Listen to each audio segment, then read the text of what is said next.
Assalomu alaykum qadrli tomoshabinlar. Bugungi videoda muhim bir mavzuni, ya'ni pensiya to'lovlariga oid so'nggi va eng jiddiy o'zgarishlarni muhokama qilamiz. Bu sizning shaxsiy moliyaviy barqarorligingiz va kelajagingizga bevosita ta'sir qiladigan ma'lumotdir. Shuning uchun videoni bir daqiqa ham o'tkazib yubormasdan diqqat bilan tinglashingizni so'rayman.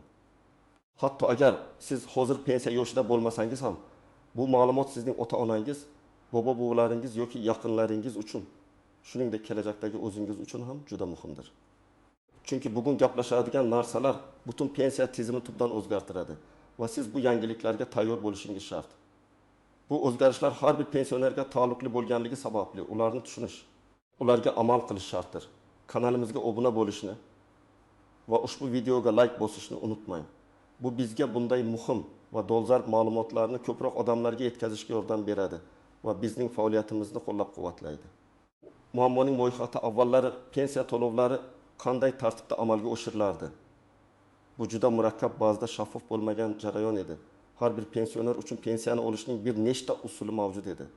Ba'zilar, ayniqsa qishloq joylarda yashovchilar yoki uydan chiqishga qiynaladiganlar har oy pochta xodimi orqali naqd pulda pensiya olishardi. Bu usul qulaylik yaratardi, ammo ma'lum cheklovlarga ega edi. Masalan, pochta xodimi faqat ma'lum bir kun va soatda kelardi va ba'zida navbatlar yuzaga kelardi. Shaharlarda yashovchilar yoki zamonaviyroq usullarni afzal ko'radiganlar esa bank kartalariga pensiya olishardi. Bu nisbatan qulayroq edi. Chunki pulni istalgan bankomatdan yechib olish yoki kartadan to'lovlarni amalga oshirish mumkin edi. Biroq bu holatda ham muammolar yo'q emasdi. Ba'zi banklar xizmat haqi uchun yuqori foizlar olardi. Ba'zi bankomatlar tez-tez ishlamay qolardi va eng muhimi, pensionerlar o'z bankini tanlashda cheklangan edi. Ya'ni ko'pincha pensiya qaysi bank orqali to'lanishi davlat tomonidan belgilanardi. Pensionerning xohish-istaklari hisobga olinmasdi. Ba'zilar esa pensiyani bank kassasidan naqd pulda olishardi. Bu esa doimiy navbatlar va qog'ozbozlik bilan bog'liq edi. Endi esa vaziyat tubdan o'zgardi.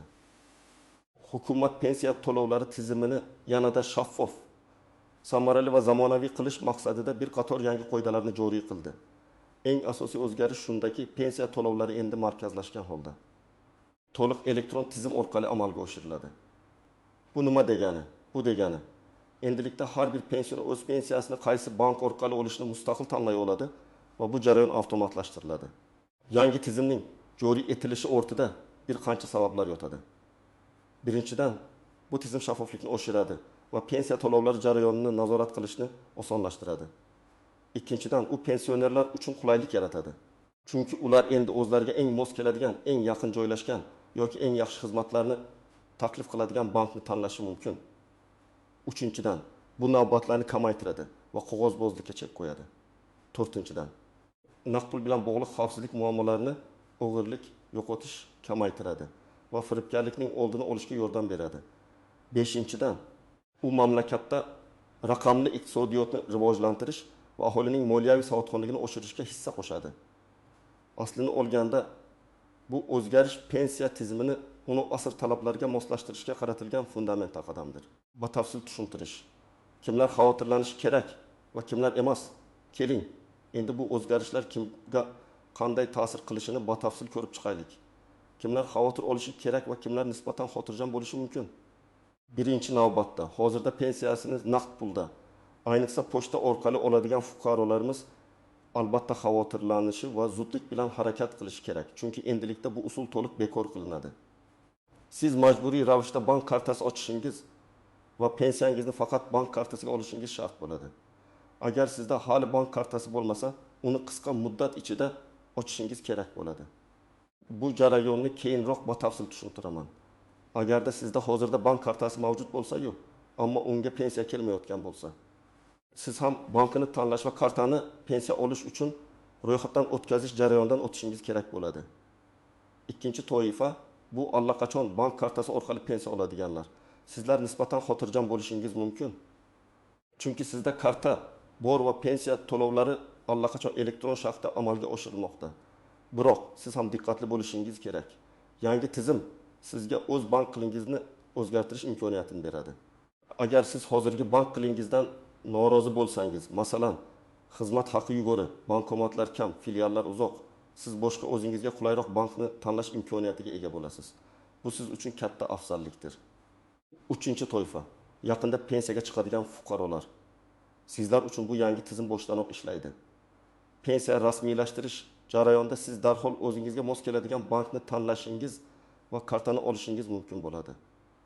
Bu sizga eski tizimdagi ba'zi bürokratik qiyinchiliklardan qochishga yordam beradi. Endi esa ushbu o'zgarishlarni 3 ta real hayotiy misol orqali ko'rib chiqaylik. Misollar. Gulnora opa qishloq aholisi uchun o'zgarishlar. Gulnora opa 70 yoshli nuroniy onaxon. U Andijon viloyatining chekka qishloqlaridan birida yashaydi. Har oy pensiyasini pochta orqali olib yurardi. Pochta xodimi o'zi uylariga kelib pensiya naqd pulda berardi. Bu Gulnora opaga juda qulay edi. Chunki uning yoshi bir joyga borgan, sog'ligi ham unchalik yaxshi emas. Bank filialiga borish shart emasdi. Bank filiallari qishloq markazidan ancha uzoqda joylashgan edi. Transport qatnovi ham murakkab edi. Endi esa Gulnora opa majburiy ravishda bank kartasi ochishi va qaysi bankdan pensiya olishini hal qilishi kerak. Tasavvur qiling, Gulnora opaning qishlog'ida bank filiallari juda kam. Ba'zilarida esa bankomatlar ham yo'q. U qanday yo'l tutishi kerak? Gulnora opa uchun vaziyat jiddiy. Agar u bank kartasini ochmasa va pensiya ta'minoti bo'limiga o'zining tanlangan banki haqida ma'lumot bermasa, u pensiyasini ola olmay qolishi mumkin. Bu juda jiddiy masala bo'lib, Gulnora opaning tirikchilik manbai bevosita xavf ostida qoladi. Uning uchun eng yaxshi yechim farzandlari yoki yaqin qarindoshlaridan yordam so'rash. Ular Gulnora opaga eng yaqin va qulay bank filialini topishda, bankka borishda, karta ochishda va keyinchalik undan foydalanishni o'rgatishda yordam berishlari kerak. Bank tanlashda farzandlar atrofdagi eng ko'p bankomatlarga ega. Xizmat haqi past bo'lgan va filiallari nisbatan yaqin joylashgan bankni tanlashlari maqsadga muvofiq. Ba'zi banklar qariyalar uchun maxsus shartlar taklif qilishi mumkin. Bu haqda bank xodimlaridan so'rab bilish lozim. Agar Gulnora opa bankka bora olmasa, uning nomidan notarial tasdiqlangan ishonchnoma asosida pensiyani olish huquqi bo'lgan shaxs bank bilan bog'lanishi mumkin.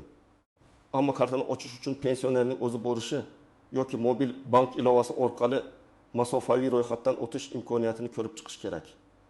Misol 2. Sardor aka bankni o'zgartirish imkoniyati. Sardor aka 65 yoshli shaharlik fuqaro. U ancha ilg'or va zamonaviy odam. Avval ham bank kartasiga pensiya olar edi, lekin hozirgi bankining xizmatlaridan unchalik mamnun emasdi. Misol uchun uning banki bankomatlari tez-tez ishlamay qolar. Yoki bank kartasidan pul yechish uchun yuqori foizlar olar edi.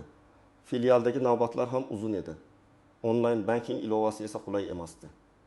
U doim boshqa bankka o'tishni orzu qilardi, ammo bunga imkoniyat yo'q edi.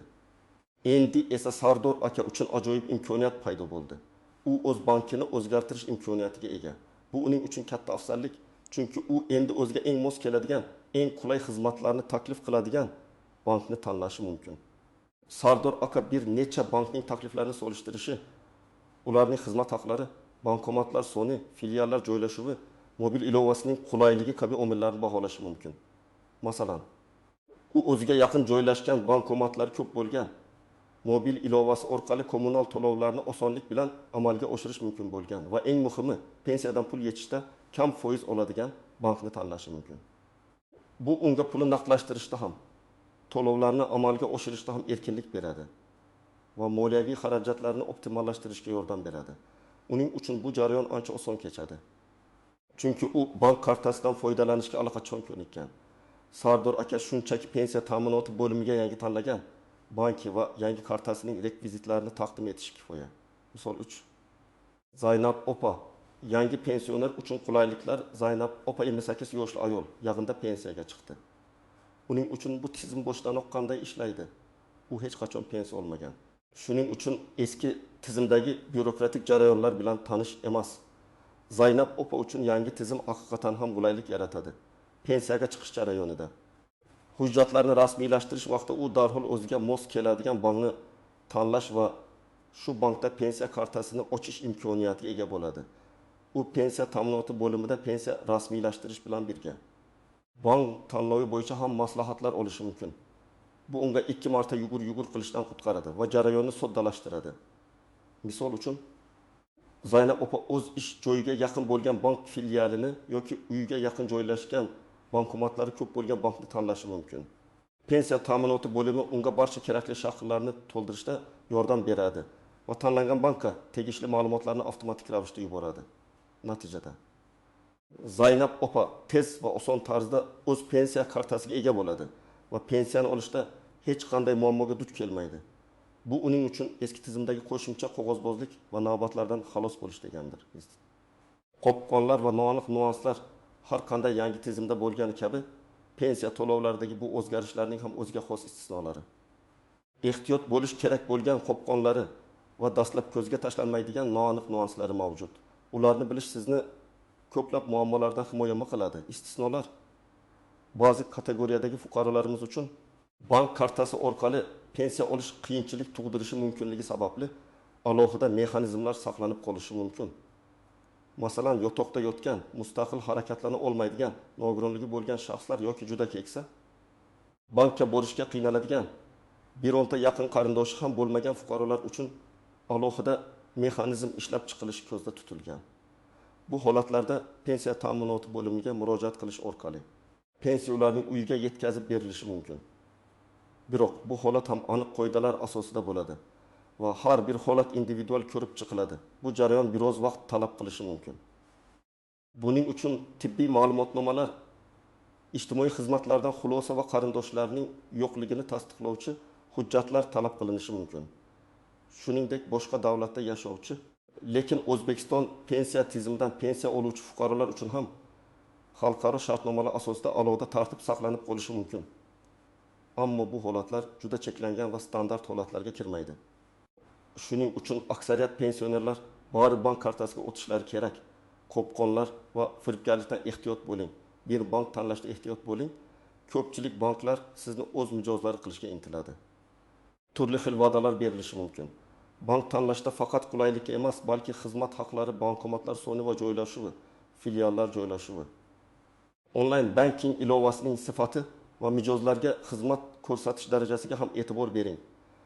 Ba'zi banklar pensionerlar uchun maxsus tariflar yoki bonuslar taklif qilishi mumkin. Bu haqda albatta so'rab oling. Masalan, ayrim banklar pensiya kartasidan naqd pul yechib olish uchun foiz olmasa, boshqalari minimal miqdorda olishi mumkin. 2. Kartani yo'qotish yoki shaxsiy ma'lumotlarni oshkor qilish. Bank kartangizni ehtiyot qiling. Uni yo'qotganingizda zudlik bilan bankka xabar bering va bloklang. Eng muhimi, hech qachon kartangizning PIN kodini, to'liq raqamini, amal qilish muddatini va orqa tomondagi CVV kodini hech kimga aytmang. Firibgarlar o'zlarini bank xodimi, pensiya fondi xodimi yoki ijtimoiy xizmat xodimi deb tanishtirib, sizdan bu ma'lumotlarni so'rashi mumkin. Bank xodimlari hech qachon bunday ma'lumotlarni telefon orqali so'ramaydi. Agar shubhali qo'ng'iroq yoki SMS kelsa, darhol aloqani uzing va bankning rasmiy ishonch telefoniga murojaat qiling. O'to pensiya hisobiga kredit olishga urinishlar. Ba'zi banklar yoki mikrokredit tashkilotlari pensionerlarga pensiya hisobiga kredit taklif qilishi mumkin. Bunday takliflarga ehtiyotkorlik bilan yondashing. Kredit shartnomalarini sinchkovlik bilan o'qing. Foiz stavkalari va qaytarish muddatlarini tushunib oling. O'zingizni ortiqcha qarz yukiga solib qo'ymang. Muddati o'tgan kartalar, bank kartalarining amal qilish muddati bor. Ular odatda 3-5 yil bo'ladi. Kartangizning amal qilish muddatini muntazam tekshirib turing va muddati tugashidan oldin uni yangisiga almashtirish uchun bankka murojaat qiling. Aks holda muddati o'tgan kartaga pensiya kelmay qolishi mumkin. 5. Har doim so'rang va tekshiring. Agar sizda biron bir savol tug'ilsa yoki biron bir ma'lumot shubhali tuyulsa, darhol o'z pensiya ta'minoti bo'limingizga yoki bankning rasmiy filialiga murojaat qiling. Ishonchli manbalardan olingan ma'lumotlarga asoslaning. Noaniq nuanslar, irim. Pensiya ta'minoti bo'limlari maslahat berishga tayyor. Ko'pchilik pensionerlar yangiliklardan xabardor bo'lmasligi yoki ularni tushunishga qiynalishi mumkin. Shuning uchun pensiya ta'minoti bo'limlari xodimlari barcha savollarga javob berishga va kerakli yordamni ko'rsatishga tayyor bo'lishadi. Ularga murojaat qilishdan tortinmang. 2. Banklar o'rtasidagi raqobatning kuchayishi. Pensiya to'lovlari tizimidagi bu o'zgarishlar banklar o'rtasida pensionerlar uchun kurashni kuchaytiradi. Bu esa pensionerlar uchun foydali, chunki banklar endi mijozlarni jalb qilish uchun yaxshiroq xizmatlar, qulay tariflar va turli bonuslar taklif qilishi mumkin. Bu imkoniyatdan foydalanib, o'zingiz uchun eng foydali taklifni topishga harakat qiling. O tip elektron tizimning afzalliklari. Yangi tizimning asosiy afzalliklaridan biri bu navbatlarning kamayishi, to'lovlar tezligi va har bir to'lovning onlayn tarzda nazorat qilinishi. Bu pensiyani o'z vaqtida va to'liq olishni kafolatlaydi. Shuningdek, pensiya fondlari uchun ham bu byudjet mablag'laridan foydalanishda shaffoflikni oshiradi. Dert mobil ilovalar va onlayn banking imkoniyatlari, agar imkoningiz bo'lsa, mobil banking ilovalaridan foydalanishni o'rganing. Bu sizga pensiya hisobingizdagi mablag'larni kuzatish, kommunal to'lovlarni to'lash, mobil aloqa hisobini to'ldirish va boshqa ko'plab operatsiyalarni uydan chiqmasdan osonlik bilan amalga oshirish imkonini beradi. Yoshroq qarindoshlaringizdan yordam so'rang. Ular sizga bu jarayonni tushuntirib berishlari mumkin. 5.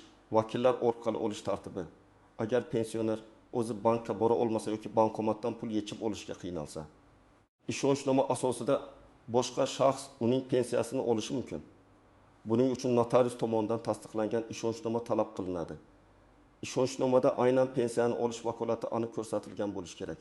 Bu ayniqsa Gulnora opa kabi qishloqda yashovchi yoki jismoniy jihatdan zaif bo'lgan pensionerlar uchun juda muhim yechimdir. Amaliy tavsiyalar, siz nima qilishingiz kerak? Endi esa eng muhim qismiga o'tamiz. Amaliy tavsiyalar. Siz pensiyangizni muammosi olishda davom etishingiz uchun aynan nima qilishingiz kerak? Qadam-baqadam ko'rsatmalarni diqqat bilan tinglang. Bir qadam o'z pensiya ta'minoti bo'limingizga murojaat qiling. Bu sizning birinchi va eng muhim qadamingiz bo'lishi kerak. Siz yashash joyingizdagi pensiya jamg'armasi bo'limiga shaxsan borishingiz yoki agar iloji bo'lmasa, telefon orqali bog'lanishingiz kerak. Bu yerda sizga yangi tartib haqida barcha zarur ma'lumotlar beriladi. Qaysi muddatgacha o'zgarishlarni amalga oshirish kerakligi tushuntiriladi va sizning individual holatingiz bo'yicha maslahatlar beriladi. Ularga o'zingizning hozirgi pensiya olish usulingizni naqd pulda pochta orqali bank kartasiga ayting va yangi tizimga o'tish bo'yicha yo'l yo'riq so'rang. Bu yerda siz qaysi bank orqali pensiya olishni xohlayotganingizni ham bildirishingiz mumkin. 2 qadam bankni tanlang.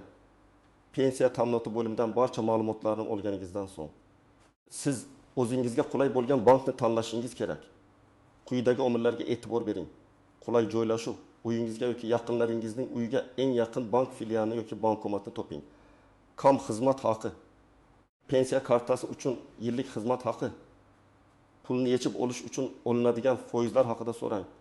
Ba'zi banklar pensionerlar uchun bepul kartalar yoki imtiyozli shartlar taklif qilishi mumkin. Yaxshi xizmat ko'rsatish. Bank xodimlari mijozlarga qanday munosabatda bo'lishini, ularning savodxonlik darajasini baholang. Ko'p bankomatlarning soni va ular qanchalik tez-tez ishlamasdan turishini hisobga oling. Mobil ilova. Agar siz zamonaviy texnologiyalardan foydalansangiz, qulay va funksional mobil banking ilovasi mavjud bo'lgan bankni tanlang. 3 qadam. Tanlangan bankka boring va karta oching. Bankni tanlaganingizdan so'ng o'sha bankning istalgan filialiga boring. O'zingiz bilan quyidagi hujjatlarni olishni unutmang. Pasport, asl nusxasi, pensiya guvohnomasi. Bank xodimlari sizga pensiya kartasi ochish uchun ariza to'ldirishda yordam beradi. Ariza to'ldirilgandan so'ng sizning ma'lumotlaringiz pensiya jamg'armasiga yuboriladi va pensiya keyingi oydan boshlab tanlagan kartangizga kelishni boshlaydi. Ba'zi banklar kartani darhol berishi mumkin. Boshqalarida esa necha bir kun kutishingizga to'g'ri kelishi mumkin.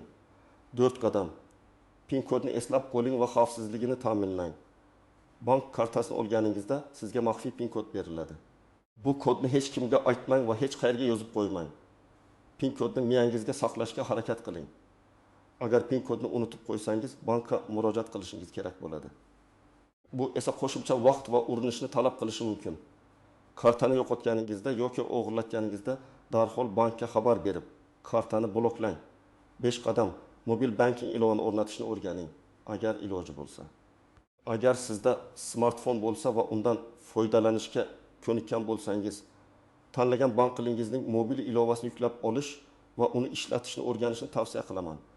Bu juda qulay va sizga pensiya balansingizni tekshirish, to'lovlarni amalga oshirish va hatto bankka bormasdan ba'zi xizmatlardan foydalanish imkonini beradi. Agar siz uchun bu murakkab bo'lsa, farzandlaringiz, nabiralaringiz yoki ishonchli yosh tanishlaringizdan yordam so'rang. 6 qadam. Agar yordam kerak bo'lsa, oila a'zolaringizdan yoki ijtimoiy xizmatlardan yordam so'rang. Agar siz mustaqil ravishda bankka borishga yoki yangi tizimni tushunishga qiynalsangiz, oila a'zolaringizdan yordam so'rang. Agar ular ham yordam bera olmasa, mahalliy ijtimoiy xizmatlarga, masalan, saxovat markazlariga yoki fuqarolarning o'zini o'zi boshqarish organlariga, mahalla qo'mitalariga murojaat qiling.